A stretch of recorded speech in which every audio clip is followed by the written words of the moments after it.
There are times in life where we're presented with an amazing opportunity. And you can feel the tension in those moments because it can feel like a sink or swim moment. And sometimes we're left wondering if we're up for the task. And we tend to love the story of the underdog. Those stories of those who take hold of that moment, who defy all odds. They seize the victory at just the right time. Carrying that conviction, the ones that show up. And we want to be like that. But I think we can relate all too well to the other side of that story. We get those painful moments where instead of seizing victory from the jaws of defeat, that victory's taken and almost willfully just thrown into the abyss and lost forever. Those moments we fumble. Those moments we drop the ball. And while we're going through this summer series through Judges, we've been focusing kind of on the summer blockbusters, those epic movies. And yeah, there's plenty of instances in Hollywood and in those summer movies of failures and fumbles through that. But this week we're going to take a turn from that because some of the most memorable and epic fumbles of all time have been on the gridiron. Literal fumbles in the game of football. And a fumble, it's one of the most consequential and oftentimes preventable plays or preventable outcomes in football. All the ball carrier has to do is hold on to the ball, right? It's simple. It is incredibly simple. Don't let this drop. But that doesn't mean it's easy. If you've ever watched football, especially if you've played football, you know if you carry the ball, you know it's not easy. As best as you can even try and secure that ball, those defenders, they're coming to punch out that ball, to rip your arms down, to pull that ball out, some even using their helmet to target right at that ball. They're doing everything they can to knock the ball loose. And if that ball comes loose in an instant, everything can change. Because with a fumble, once that ball hits the ground, chaos ensues. It's not shaped like a ball, so it can bounce anywhere. And the ball can bounce all over the place. People are trying to get it. They can kick it with their feet, sometimes intentionally, sometimes just by accident. It might be slipping through their fingers, and usually how it ends up is with this massive pile of bodies, or this pile of massive bodies, if you're talking about pro football. And at the bottom, there's at least a couple of guys trying to see if they can be the one to secure that ball. They're fighting for it to come out victorious at the end. It's a chaotic play. And an untimely fumble, it can not only change the course of a game, it can change the course of a season, even a career too. And none are more painful and none are more infamous than those fumbles that happen right at the goal line, where the offense is getting ready to score, and instead of putting 6 points on the board, especially if it bounces out of bound, well, the other team's got that instantly going the other way. And that sure thing is suddenly just lost. And maybe you remember, I know back in the 90s, there was a man who became infamous for a goal line fumble.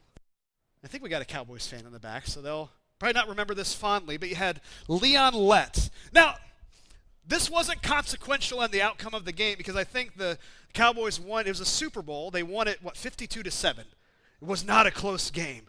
Leon Lett was a defender, and he picked up a fumble. He's running it into the end zone. He got a little bit cocky, and he was excited about it. And then Don Beebe, this little wide receiver from the Bills, dives in and knocks the ball out at the last second. And this man, Leon Lett, who would have been known otherwise as a Super Bowl champion, his claim to fame became he was the guy that fumbled it on the goal line. Or then to go in the 2000s, there was a wide receiver, incredibly talented wide receiver, Deshaun Jackson for the Eagles. And he, sure thing for a touchdown. There was no one to knock the ball loose. And he had a penchant for just dropping the ball out, no spike, just dropping it out after he crosses the goal line. But as you can see here, he didn't cross the goal line yet. He drops the ball out 1 yard short, and the touchdown's lost. And that wasn't the only time he had done that in his career either. He became kind of known for doing that. But there's one that hurts me more personally. I'm a Colts fan, and it wasn't a receiver that's nearly as well known. It wasn't in the Super Bowl. It wasn't in a consequential divisional game, but it was early last year. The Colts were playing the Rams. The Colts were undefeated. Things were looking up the first time in years, but they were in Los Angeles going against their first real challenge, and it was a tight game. They were down by, I think they were down by a touchdown at that point. And they was like, would they be able to press through and score and maybe even take the lead? They're at their own 24-yard line. And they throw a 30-yard ball down the field, and their young receiver, Adonai Mitchell, this guy oozing with potential, catches the ball, spins around two defenders, and takes off to the end zone. He ran at 75 yards on the catch. And this was going to be the moment that would change everything for him. He always had potential, but he never got to show it on the field. But this was going to be his breakout moment in this game. It was Sunday Night Football, too, so on national television. But the only problem was he didn't need 75 yards to get in the end zone. He needed 76 yards to get the touchdown. As he got close, he just stuck the ball out to get it to cross the goal line, but that's when he lost his grip. And you can see him here bobbling it, trying to catch the ball again, but it bounced out of bounds. They lost the ball. They ended up losing the game. And this guy who he went from a sure hero with maybe, at least at that point in the season, the best catch of the year, to now being a scapegoat for how this team literally fumbled away a victory.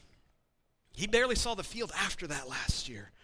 And about 5 weeks after this happened, the Colts traded him away. And so, yeah, I hope he still turns it around. He's a young guy, and he's got tons of potential. I hope he turns it around and has a good career. But that day in September, that moment was truly fumbled away. And so just like Mitchell's fumble cost him, it cost him more than just a game. It cost him an immense amount that year. Well, we're looking at a promising young leader of ancient Israel today who fumbled away what could have been. And I said before, we're continuing on our series through Judges called EPIC, and looking at the story, this journey through the book of Judges and the stories of these different rescuers that God brought Israel throughout Judges. And if you have a Bible with you, I encourage you to open it up to the book of Judges. I mean, Judges it's the seventh book in the Old Testament. You have Genesis, Exodus, Leviticus, Numbers, Deuteronomy, then Joshua, and then Judges is just after that. So it's toward the front of the Bible if you have that with you. And we'll be in Judges chapter 8 today. And so a couple weeks ago, we talked about Gideon. And we went to the first half of Gideon's story, how Gideon went from this doubting, fearful young man that was hiding from the enemy. And by the end of chapter 7, he's trusting fully in whatever God had in store for him. And you get to the end of Judges chapter 7, and you're excited. Gideon's story is inspiring. He's the underdog that came through. That's the story we want to live out. We want to be like Gideon, have a faith like Gideon. If only that was where his story ended. But it didn't. Now we turn the page and we get to the Gideon of Judges 8, and, well, everything changes. That courageous, God-fearing leader of Judges 7 was replaced by this vindictive, oppressive warlord who terrorizes anyone who would stand in his way. And it's the same Gideon, but it's a completely different man that we see show up there. And for the first 2/3 of Judges chapter 8, Gideon and his crew are hunting down these two remaining kings of the Midianites. You know, the story of of chapter 7 in Judges is that God had overcome this oppressive Midianite army. He had freed his people, and they had peace in the land again. And there's excitement that this is like Deborah, like Ehud, that God's people are free, that things are looking up again. But we get to this chapter in Judges 8. He's hunting down these two remaining kings of the Midianites. They're on the run. He wants them dead because, well, they had killed his brothers. So he wants to take vengeance to avenge his brothers' deaths. And while in pursuit, there were two different towns of Israel that they refused to give Gideon or his men any food. And both paid dearly for that refusal. He left the elders of one town whipped and shamed, and killed men in the other town. And you see this brokenness that's showing up in the land of Israel. And Gideon, him wanting to avenge his brothers, that wouldn't have been an out-of-bounds thing. It would have almost been an expected thing that he would want to pay honor to those who had shamed his family, or he wanted to get back to those who had put shame to his family out of honor. That was part of his role, was to avenge the death of his brothers. It wasn't out of bounds. And that anger against those two cities, it wouldn't have been unfounded because, well, they were refusing this required social obligation of hospitality to Gideon and his men. And by doing that, they were aiding the enemy in getting away. But as you read through Judges 8, what we see is, instead of God being center stage, he's barely mentioned at all. The tone is totally changed in this chapter. And at the end of that episode, for the first 2/3 of Judges 8, what we see is, well, Gideon wanting his son, still only a boy, to execute these two captured kings, before then Gideon does it himself. That's how that part ends. It's a brutal scene. And we're left feeling that something's changed. And it's not for the better. This isn't good. And so we're going to step into the story just after all that played out in verse 22 of Judges 8. The Israelites said to Gideon, "Rule over us, you, your son, and your grandson, because you have saved us from the hand of Midian." But Gideon told them, "I will not rule over you, nor will my son rule over you. The Lord will rule over you." And he said, "I do have one request, that each of you give me an earring from your share of the plunder." It was the custom of the Ishmaelites. The Ishmaelites were one of the other groups, along with the Midianites, that were oppressing Israel. It was the custom of the Ishmaelites to wear gold earrings. They answered, "We'll be glad to give them." So they spread out a garment, and each of them threw a ring from his plunder onto it. The weight of the gold rings he asked for came to 1,700 shekels, or roughly around 43 pounds of gold on this garment. A lot of gold. And this was not counting the ornaments, the pendants, and the purple garments worn by the kings of Midian, or the chains that were on their camels' necks. Gideon made the gold into an ephod, which he placed in Ophrah, his town. All Israel prostituted themselves by worshiping it there, and it became a snare to Gideon and his family. So we read what Gideon says at first in this passage. It sounds pretty good. The Israelites want to make him king. He turned that down. He said, "No, God's going to rule over you. God's your ruler, not me." And if that's where it ended, it would have been great. That's a great statement to make, but the only problem is right after saying that, every action he takes is the action that a king would take. That he doesn't want to claim the throne, but every action he does says he wants to claim the throne. And so you saw, we just read that he collects gold. He's collecting this bounty from the people, from the spoils of war. Then he crafts this ephod, and you might have a vague idea of what an ephod is, or might just think it's something bad. But ephod was actually, it was a priestly garment. It was a garment worn by the high priest. And you'll see it there, kind of the goldish robe part. Almost looked like an apron there with a sash, and it's got blue and red details on it there in the middle. You had the ephod that the high priest would wear, and on the front of the ephod you had this breastplate. And the meaning of the breastplate and the ephod was that the high priest would seek out what God's will was, to seek out what direction from God of how they should act. And so at this time through Judges, the ephod, it was with the tabernacle, and then it was later with the temple when that was built, but it was located in Shiloh. And Shiloh was the place that the Israelites went to worship God. It was a place they would go to seek out God's will, the place where the high priest would seek out direction from God. And so Gideon making his own ephod, well, he's putting it in his town too, and that's making his town not Shiloh, but Ophrah, where Gideon's from. It's making that kind of the center point of worship for the Israelites. Saying this is the place to go to seek out God's will.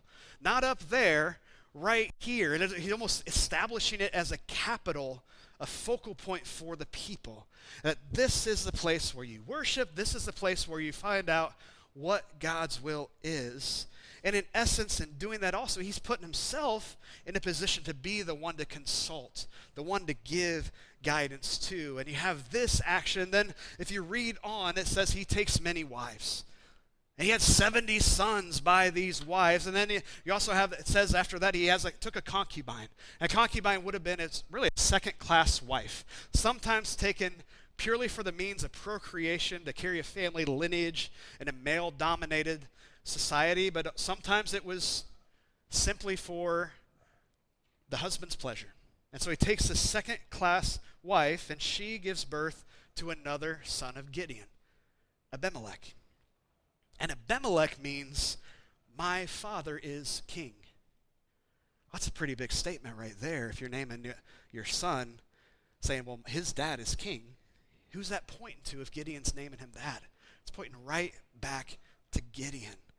And it was that son, if you read on through Judges 9, that son, not a foreign army, but the son of a rescuer of Israel itself, who would go on to become the next oppressor of the people. The next one they needed rescued from was the son of Gideon. You know, good on Gideon for turning down the throne.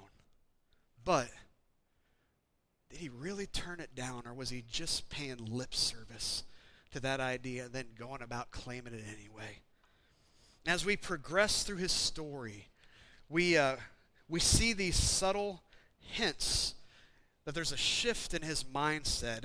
And this happens even in the midst of what God was doing in delivering Israel in chapter 7 of Judges. Because what was at first God's activity became Gideon's arrogance. And one thing, maybe you noticed it when we were reading that passage in 8, is that the Israelites said to Gideon, you saved us from Midian.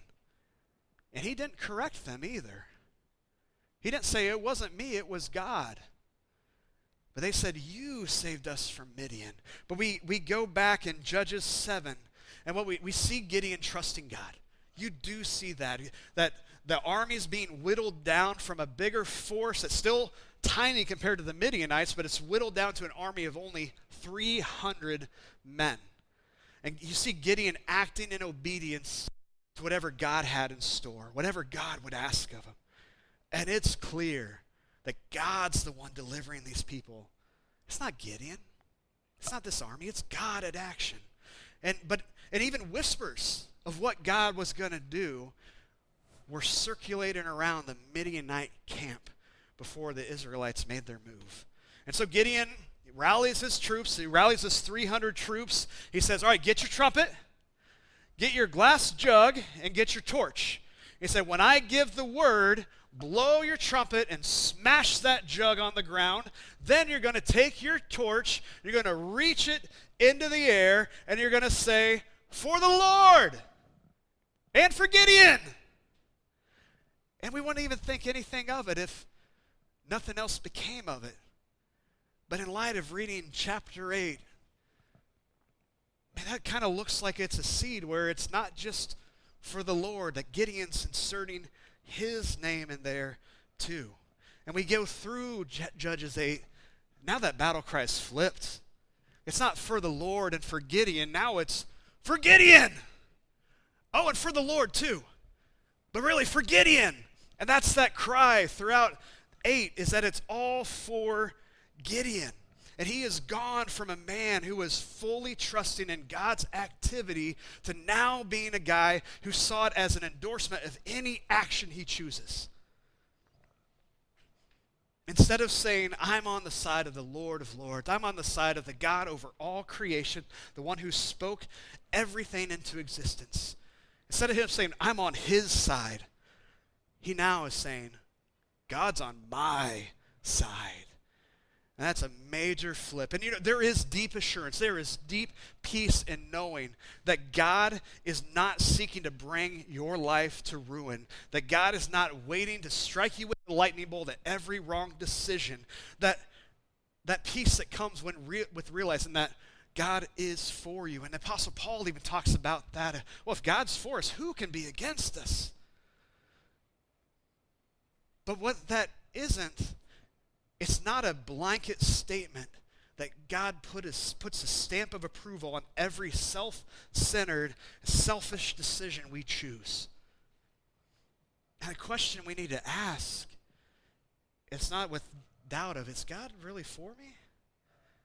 It's, am I for God? Am I living my life? Am I willing to lay down my life for what he's about, to be about what he's about? Am I willing to entrust every action and surrender every thought to him? That is a much different statement than saying, yeah, God's for me. Whatever thought enters my mind, that must be what God wants me to do. Because that's where we see Gideon going here. That whatever he wants must be endorsed by God. That's not the truth. And along those same lines, we see that Gideon, well, he hoped in the promise, not the promiser. Or you could put in there too that he trusted in the blessing instead of the blesser, that he trusted in the call, not the caller. That he put his trust in this one thing. He became so convinced that he was that mighty warrior that the angel of the Lord called him back at the beginning of his story. He became so convinced of that he lost sight on who it was that made that statement about him, that who he should be following that said that is to be true. You know, that he went from being a guy who said he's a nobody among nobodies to now that he's the biggest somebody amongst all the somebodies. It's a tragic story. That success has completely gone to his head. He's been validated. And he hungers for more of that respect. He wants more of that success. And blessing can become dangerous when we forget that that blessing was due to God's grace, not due to our greatness. It's not due to anything we've done that we've earned that blessing at all. It's because of how good and how gracious God is. And as I was studying through for this, I came across an illustration by a pastor from New York, Tim Keller. And he said, imagine a man who works extremely hard at his job because he needs to prove himself through financial success. What's the worst thing that can happen to him? Well, we tend to think, well, it's losing his job. It's going bankrupt. And that would be tragic. That would be devastating for him because everything he worked for was gone. But wouldn't the worst thing that can happen to him be that he gets exactly what he was striving for? because that's only going to reinforce that false idea that he can fulfill himself, that he can control his life, that having that success, it's going to make him more a slave to his success and more a slave to money than if he'd failed and fell on his face right away. We see Gideon becoming a slave to his own success. He didn't have to go down this road at all. He knew back in Judges 7:15, he says that it's only because of God. It's only because of God's grace that victory would come. That's about the last time in Judges 7:15 that we see him really give honor to God too. After that, it becomes all about Gideon. He becomes overconfident. Kind of like the football players we talked about at the beginning. Maybe starting to showboat a little bit too. And in the moment, it's just fumbled away and it's gone. And we end his story and we feel conflicted. It's hard. And I ask myself the question whenever I read through Gideon's story, especially read through chapter 8. I ask myself, he's the good guy, right? Because it sure doesn't seem like he's the good guy anymore. None of it seems to be heading in a good direction now. The absence of almost any mention of God throughout chapter 8 and chapter 9 of Judges, it points to the reality that all is not well among the people. Things are getting bad fast. And as we progress through the rest of the book, there's those questions that keep recurring, at least in my mind, those questions that keep popping up of, how can it get worse than this? So you hear through the next story, next week we'll cover Jephthah. You get to his story, at the end of it, you're like, how can it get worse than this? And at the end of Samson and through his story, how can it get worse than this? And there's also that question of, is this where it all falls apart? And as painful as it is to read about this people slipping further into chaos and further away from God, but despite that decline, despite the constant self-inflicted fumbles that we see throughout the book of Judges, the reality is that God didn't give up on his people. God is still there every step of the way. Judges is a tragedy, don't get me wrong, but it's also a story of God's faithfulness, of God's perseverance. It's a story of his everlasting and unfailing love. It's his call for his people to turn back to him because they're going nowhere good. He does it. He did that at the start of Gideon's story. Before God brought this rescuer in Gideon, he sent them a prophet. And the prophet's message was, turn back to God. Quit going down this path. There's no statement that they turned back to God, but God still sent a rescuer to rescue his people. At the end of the story, when they didn't turn back to him, when everything does fall apart, God's still there. He didn't walk away. He didn't throw his hands up and say, I'm done with you. This is ridiculous. I'm sure he would say this is ridiculous, because it is ridiculous. But time and time again, he still shows up. And he stayed because he is the one who is true to his promises. And that same God who stayed then is the same God who stays now. He is the same God who's true to his promises now. He's the same one that's true to his word, not because of our goodness or our greatness or our proving our worth or our deserving it. He's true to it because of how good he is, because he gave his word and he's going to follow through on what he said he's going to do. We had, 2,000 years ago, this ultimate statement of God's faithfulness, of God's presence, was declared, if God's grace was proclaimed through Jesus' life, death, and resurrection.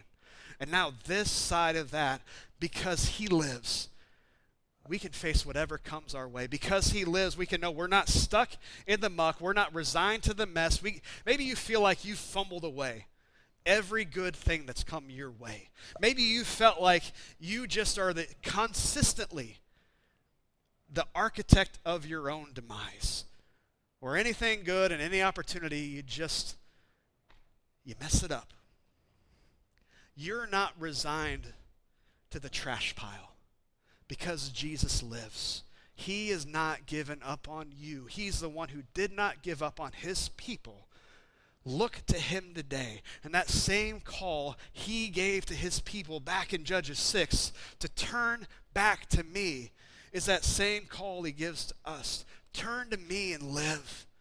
Turn to him and live. Turn to him and have new life found in him. Life that's free from the rat race that so much our world can be, this dog-eat-dog world.